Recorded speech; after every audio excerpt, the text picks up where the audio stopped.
Well, throughout election season, polls give us the best indication of how voters are feeling about the candidates as well as the issues. We continue our Voice Your Vote election coverage tonight with Colleen O'Brien. And Colleen, you spoke to a professor who said it's not the polls that are the problem, but how we actually read them, huh? You really have to look into where that poll is coming from and also the margin of error. Believe it or not, those ones are out there. So you really have to pay attention to that because, as you know, polls only are just a sample of American voters and how many of us really do look for the margin of error. It's the difference between an accurate poll and one that has absolutely no statistical value.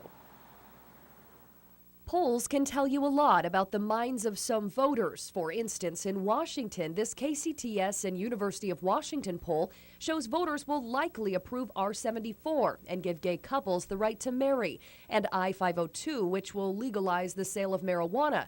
But is that true? How accurate can polls be if the votes haven't been tallied? I tend not to give too much credence to any one poll. Instead, Whitworth University professor Michael Artime suggests we find our poll information from sources that aggregate polls or average the findings. Artime uses RealClearPolitics.com. There, they put President Barack Obama ahead of Mitt Romney by less than a percentage point.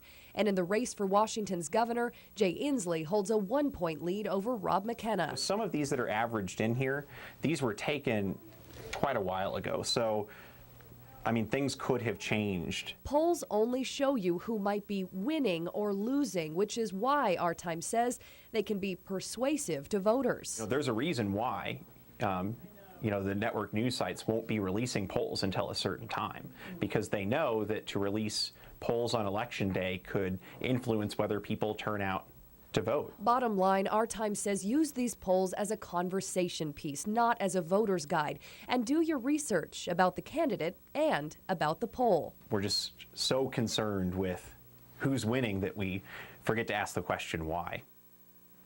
And he had a really good point. You have to look for that margin of error, because if the poll puts President Obama 2 points ahead of Mitt Romney, but the margin of error is 3, you get where I'm going. There is no statistical value there. Reporting live, Colleen O'Brien, KXLY4 HD News.